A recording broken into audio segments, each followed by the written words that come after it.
20 years. So let's start with this point. I will continue using that for another 20 years. These mean that for another 20 years, I will depreciate these for 45,000 over 20 years, which is the new remaining useful life, which is equal to what?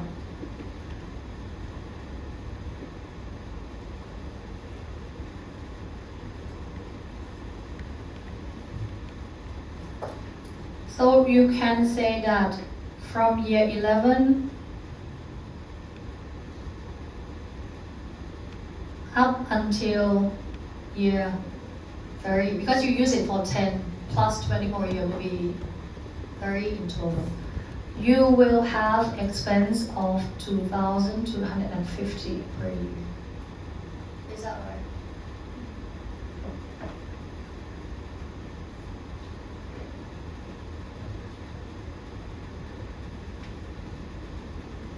Does that make sense?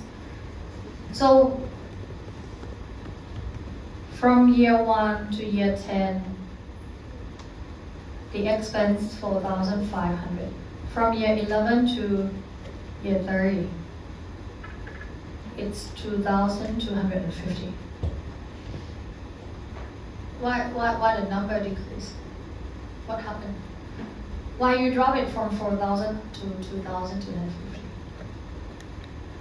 Because you think that it will last longer than that, right? So expense will be lower than that. Makes sense? What if at the end of year 11, I think remaining useful life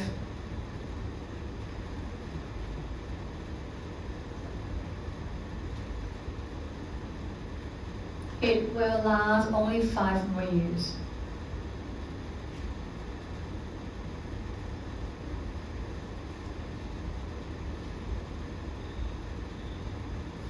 What if I think it will not last more than 5 more years?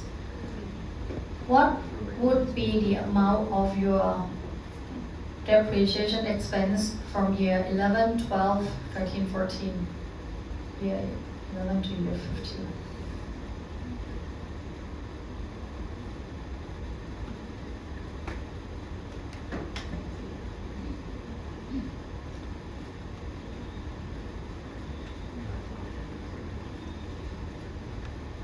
Would I got from your friend says, is that 9,000? Do you agree with 9,000?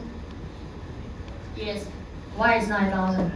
Because starting from remaining book value of today, which is 4,500.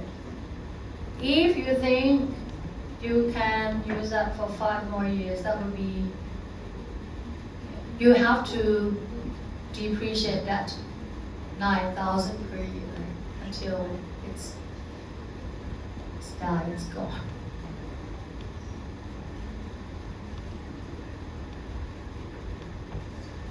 So again, not so again. Your starting point, the starting point for calculation is book value. Remaining book value is your starting point in almost every cases. When you have to make any changes, any new calculations, you got to start off with remaining book value. That's your kind of like, this is what I have left off. What are you going to do with it from now on? Right? You have to start off with this remaining book value. Do you all get 9,000? Is that right? Okay. So when you got estimation, we can change estimation. When you change estimation, you have to revise your depreciation expense calculation. Estimation means best case. You make the best case out of information that you have. You can revise it. It's not kind of like It's not a fact, right? Estimation is not a fact. It's based on your kind of like information that you have at that time. Okay? So I hope whether it's depreciation or revision of your depreciation, you'll be able to kind of like calculate. Okay. Now we're done with I think three parts. Here. Disposal, depreciation. Okay. The concept that we're gonna deal next, apart from these, we're gonna talk about what is called impairment.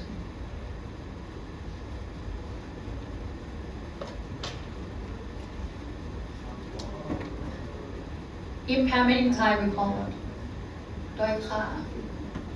These are the terms that people use kind of like in terms of like everything is like impaired, everything is like doi kha. What does it mean by in terms of impairment in business or in accounting?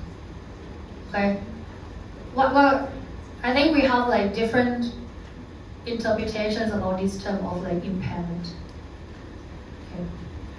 Okay. Keep in mind one thing, impairment of assets. Almost all assets can be impaired. Impairment occurs from external factor. What does it mean by external factors? Depreciation comes from internal factors.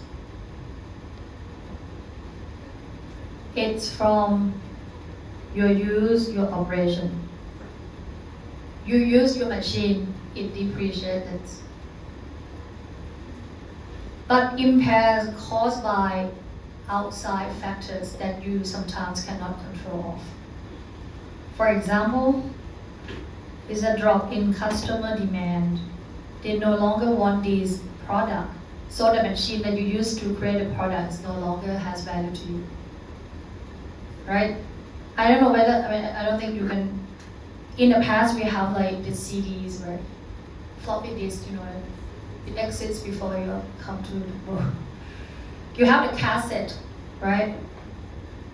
We don't have the Spotify, we don't have these cloud service. We need like physical things to listen to music, right? We have cassette, we have floppy disk, we have actual camera, right? Some of you still use, but in the past, these are products that kind of like in demand. But as of now, if you still have this machine, it no longer has no value to you, right? Okay. So another external factor is that change in your technology, right? Suddenly, right? People no longer like, I don't think nobody uses like BlackBerry anymore. For example, the phone. We move on to another things. In the past, we have what? Nokia, right? Some of us still use, but it's not that kind of like, because technology now is very advanced to, we almost like have a kind of like phone in our skin. Okay. The next one is regulations. Suddenly what you have becomes like useless because the law doesn't allow you to do it. Okay? In the past, I think some of the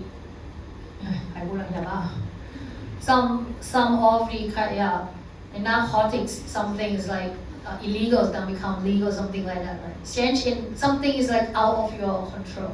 That cause the assets that you have impaired in value.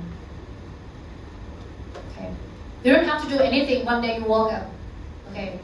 What you got in your company is useless or worthless. That's your impairment of the asset. Okay. And sometimes it doesn't change in the market value, interest. If your asset value rely on like maybe cryptocurrency or whatever, is that impaired of that. Suddenly it's off the market, right?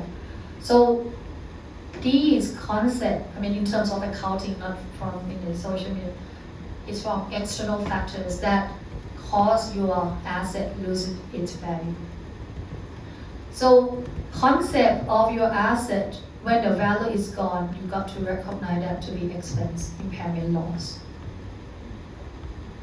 Right? Because it has no value to you anymore to be qualified as your asset. Okay.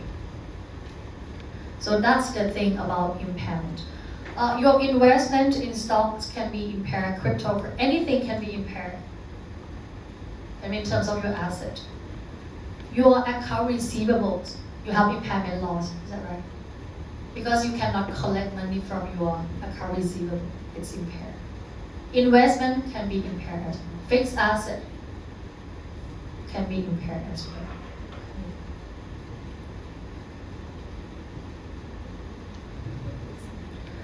So your asset, I have to move back. This is chapter 11, sorry.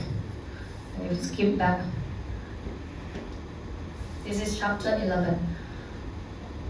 Fixed asset is impaired when a company is not able to recover asset carrying amount through using or by selling. What does it mean by this? This is exactly the same as what I tried to explain to you. If the value that you have, let's say that I think my book value for this asset is 120 baht. But the market value for these, it's only what? Is that 80 or 130? Which one do you think that will cause the impairment to your fixed asset? If the market value is 80, is that to be impaired? Or if the market value is 130, when you consider this asset to be impaired?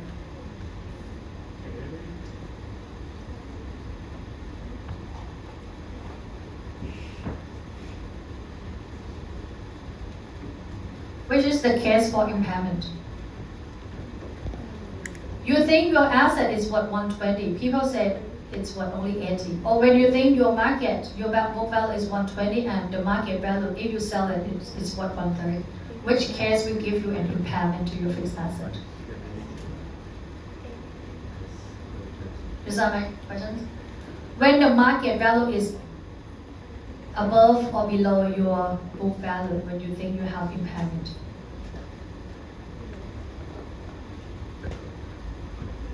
Based on this sentence.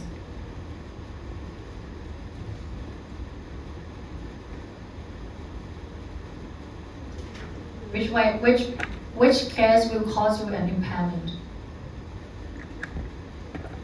I think it has to be this case, right? I think it's what 120. People in the market say it's what only 80. So it's impaired by how much? 40. Right? People like lower down, cut down the value of your asset by 40 because it's not 120 as you expected. It's only 180. In the market means that anyone else except your company would be able or would be willing to pay only like 80 for this kind of asset. If your asset is 120, people say 130, your asset is not impaired because whenever you want to resell, you can get it back from 130 in terms of the money. Does it make sense? Okay, so this is kind of like you think in terms of game, how to test it. Okay, carrying amount is your book value. You can use the term book value or carrying amount. It's exactly the same thing.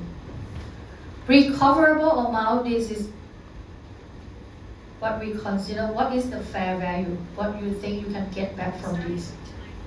Okay? Recoverable amount could be from market value. Or it could be from value in use. Value in use, I don't want, you know the present value of your cash flow that you learn in your bonus chapter. Yeah, it's the present value of cash flow you expect to generate from this fixed asset discounted back to the present value. So in practice, this is what you have to do. You got to choose between these two values. If the market say it's 100, your cash flow discounted say it's 90. It means that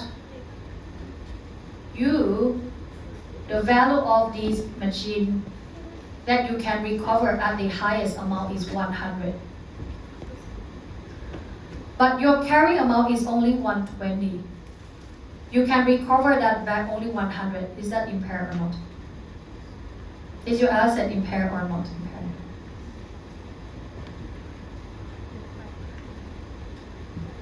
Book value is 120. Recoverable amount is 100 based on the comparison of these two. Yes or no? Yes. It's impaired by 20 baht.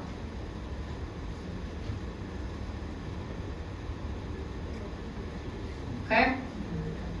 Let's have a look at this first. Don't go so far. If I ask you only these two numbers, when carry amount is greater than recover amount, this is when you got impairment of your asset. Because if I want to make use of this asset, resell that in the market, I only get back 100 baht. So this is asset impairment.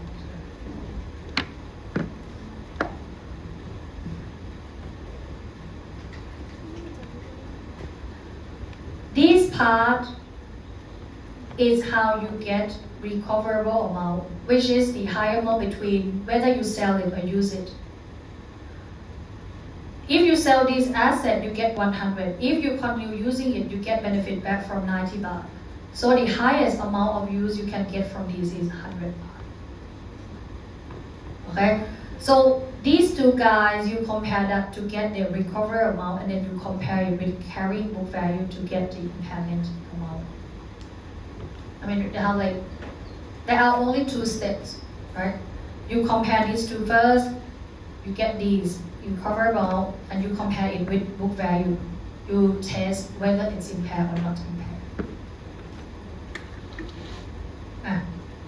Think about it, it's like games. It's not a game. Assume that you perform impairment test. Carry amount is 200,000. It's fair value less cost to sell. It means if I sell it in the market, I will get back 180,000. If I continue to use it, it will bring back benefits to me 200,000, 205,000. So the question is whether your asset is impaired or not. Yes or no?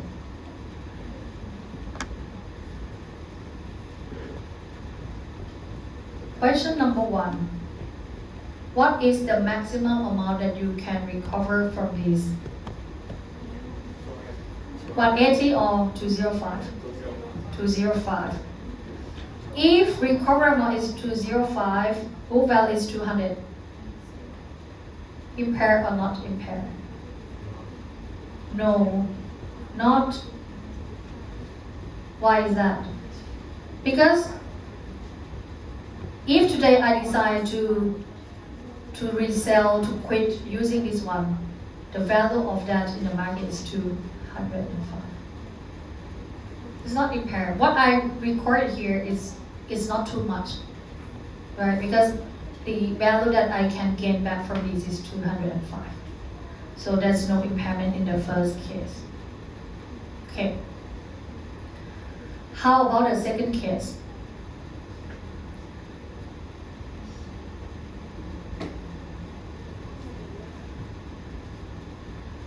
Value in use is now 175,000.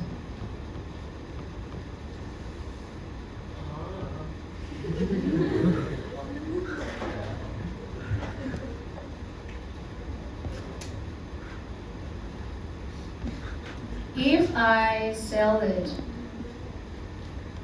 if I make a sale out of these, I get back 180. If I use it, it will bring back benefit to me 175. So what is the recoverable amount first step? 180. Because that's the maximum benefit I can get from it. Second step, if you compare between these two guys, is your asset, is your machine impaired or not?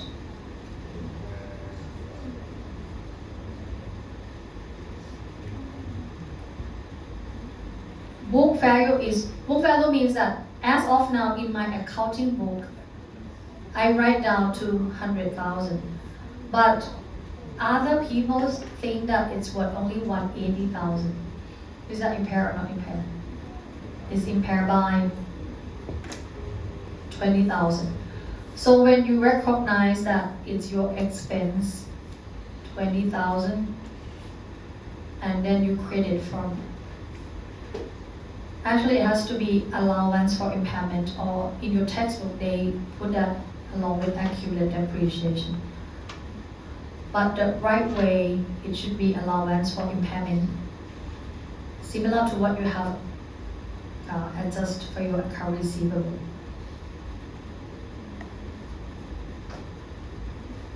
The concept is similar to when you adjust for your account receivable, but we just use different ways to calculate that.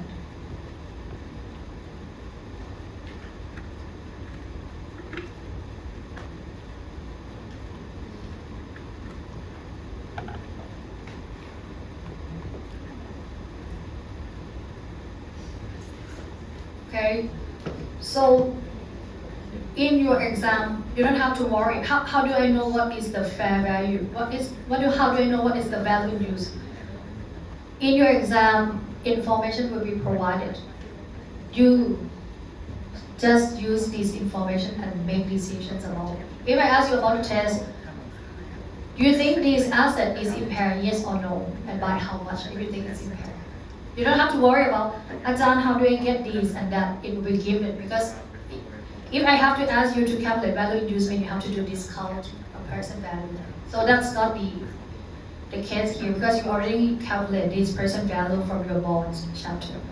So what if I'm going to ask you in exam? It means that you understand this concept. I think this is more like it. So the question in your exam will be very simple. Impaired or not impaired, by how much? If you know the concept, you can answer that. So that in real life, or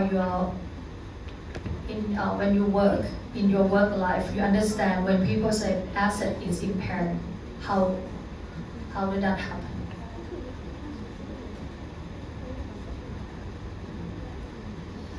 Okay. One or two more cases. This guy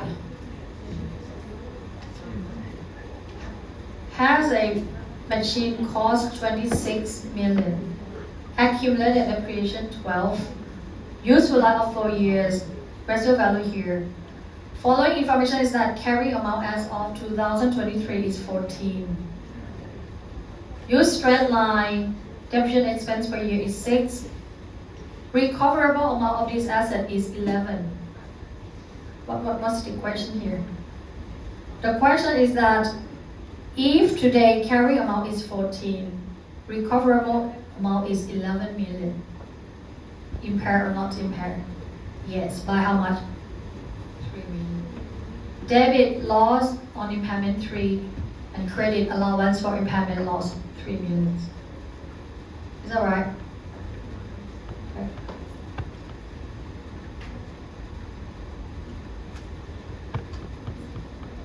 Okay.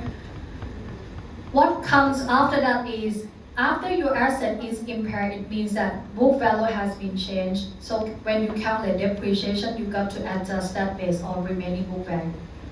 Let me tell you one thing, I will not go on up until now. My purpose or objectives for your impairment is that you understand the concept that you have to compare between carryable and recoverable. So you don't have to worry about this. I think it's too far. In terms of what comes after of depreciation, don't worry about that. Because when your asset is impaired means that remaining book value change, estimated residual value could be something else you have to revise, but I'll not go into that far. Okay, so case 1, if you can understand that you got impairment loss of 3 million between these two guys, you're fine with it, you're okay with that. Okay. Second case from your textbook. I don't want to scare you. This is how you calculate value in use. Present value of annuity, present value of residual value.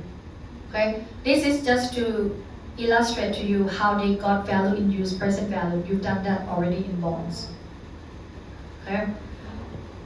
So these, okay, let me explain if your carrying amount is 200,